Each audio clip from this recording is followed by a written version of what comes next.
Je m'appelle sœur Adriana. De la pura, ironique, n'est-ce pas? Parce que, bien que la pureté orne mon nom, cela semble être la dernière chose qui occupe mon esprit ces derniers temps. À 25 ans, je pensais avoir trouvé ma vocation au couvent de Santa Rosa de Lima.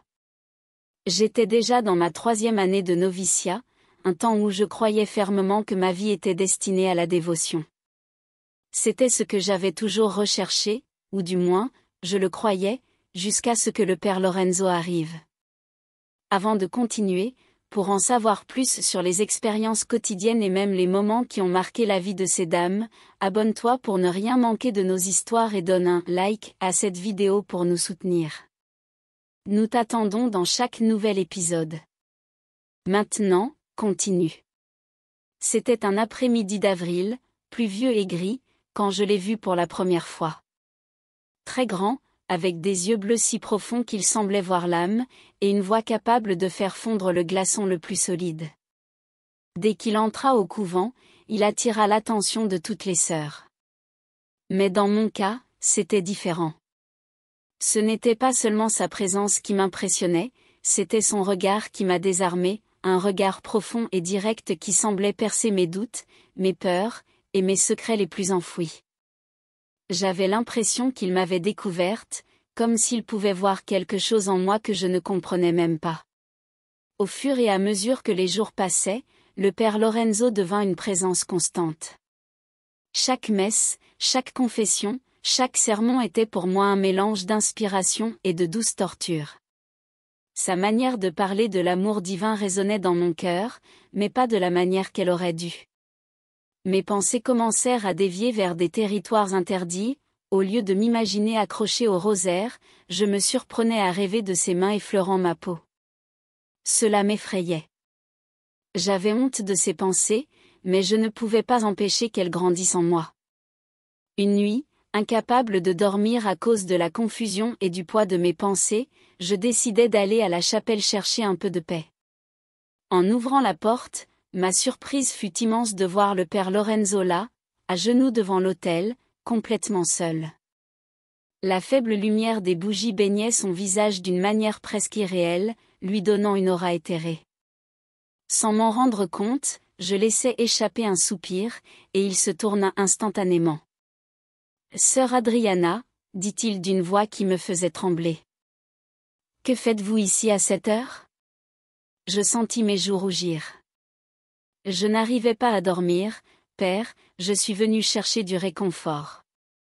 Il s'approcha et je pus percevoir son parfum, un mélange d'énanthe et d'autre chose, quelque chose de profondément réconfortant et masculin. « Qu'est-ce qui vous afflige, ma fille ?» demanda-t-il en posant doucement sa main sur mon épaule. Ce contact si simple et innocent envoya un frisson parcourir tout mon corps. « J'ai des doutes, père, murmurai-je, à peine capable de soutenir son regard. Et des doutes sur ma vocation. Pendant un instant, il m'observa, et je sentis l'air devenir dense et lourd. Son regard avait quelque chose qui allait au-delà de la simple inquiétude paternelle, et pendant une seconde, j'aurais juré avoir vu une lueur de désir dans ses yeux. Parfois, dit-il d'une voix basse, la tentation est une épreuve de notre foi. L'intensité du moment me dépassait, sans réfléchir, je fis un pas de plus vers lui. Et si je ne veux pas résister à la tentation, père ? Je ne reconnaissais même pas ma propre voix. Son expression reflétait une lutte intérieure, il semblait tirailler entre son devoir et quelque chose de plus fort, de plus primitif. Finalement, il laissa échapper un soupir, mélange de défaite et de victoire, et prit mon visage entre ses mains. « Que Dieu nous pardonne » murmura-t-il, et ses lèvres trouvèrent les miennes dans un baiser qui était comme toucher le ciel et l'enfer en même temps. Ce baiser éveilla en moi des sensations que je n'avais jamais ressenties. Tout mon être frémissait au contact de sa peau, et à cet instant, j'oubliais tout ce qui m'entourait. Mes mains tremblantes s'accrochèrent à sa soutane tandis que ses mains exploraient mon dos, descendant lentement. Cependant, un bruit dans le couloir nous fit nous séparer brutalement. Haletant, les yeux pleins de désir et de culpabilité, il murmura « C'est mal. » Bien que son regard contredisait ses paroles, alors pourquoi cela se sent-il si bien? Répondis-je, me souvenant de quelque chose qu'il avait lui-même dit dans l'un de ses sermons sur l'amour. Les jours suivants étaient un tourbillon d'émotions. Chaque messe devenait un défi pour nous deux. Chaque regard, chaque geste était chargé de signification et de secrets partagés. Nos confessions étaient un rituel de douce torture, rempli de mots qui cachaient des désirs que nous ne pouvions réprimer. La tension grandissait, et il semblait que chaque rencontre nous menait inévitablement à franchir des limites que nous ignorions même existantes. Un après-midi, alors que je rangeais des livres dans la bibliothèque du couvent, le père Lorenzo entra. Nous étions seuls, entourés de vieux volumes et de l'odeur du papier vieilli. Sans dire un mot, il m'agrippa contre une étagère, et d'un geste à peine perceptible, ses mains parcoururent mon corps par-dessus mon habit.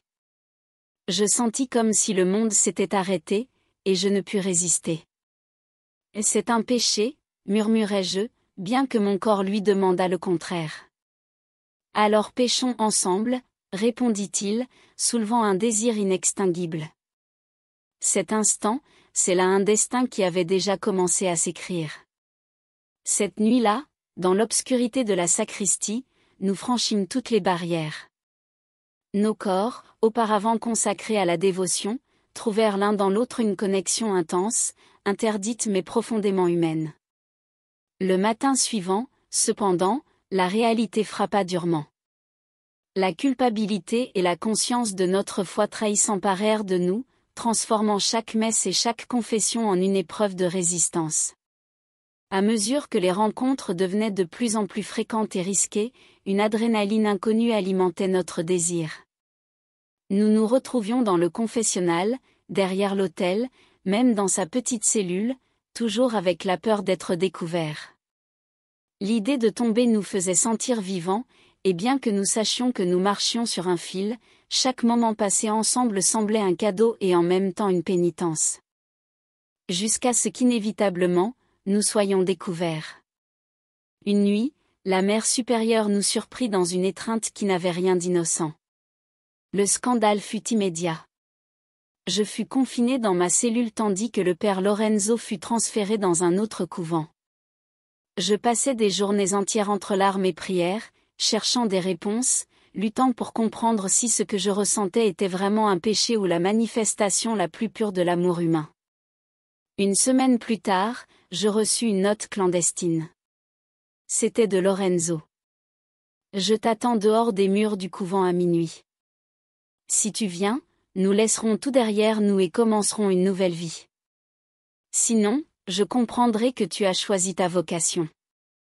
Cette nuit-là, quand l'horloge sonna à minuit, je me trouvais devant la porte du couvent. Mon cœur battait fort, partagé entre le devoir et le désir. Les souvenirs de tous les moments partagés traversaient mon esprit, et je sentis que je me débattais entre deux vies. Je pouvais rester, accepter mon destin et me consacrer à nouveau à Dieu, ou je pouvais courir vers lui, vers une vie incertaine mais réelle. Alors que je regardais la porte qui me séparait de Lorenzo et de la liberté, je réfléchissais à tout ce qui m'avait mené jusque-là. Le couvent m'avait donné la paix et un but, mais c'était lui qui m'avait fait me sentir vraiment vivante. Les larmes aux yeux, je restais immobile, prise entre les échos de mes promesses et l'intensité de mon amour interdit. L'horloge continuait à avancer et je savais que je devais prendre une décision. Avec un dernier soupir, je fermais les yeux et laissais mon cœur, cette partie de moi qui aspirait à être libre, parler. Merci de nous avoir accompagnés dans ce voyage émotionnel. Rappelle-toi, ton soutien signifie beaucoup pour nous. Si cette vidéo t'a plu, n'hésite pas à liker et à la partager. Nous avons encore beaucoup d'histoires passionnantes à raconter, ne les manque pas. Abonne-toi et active la cloche de notification. À la prochaine!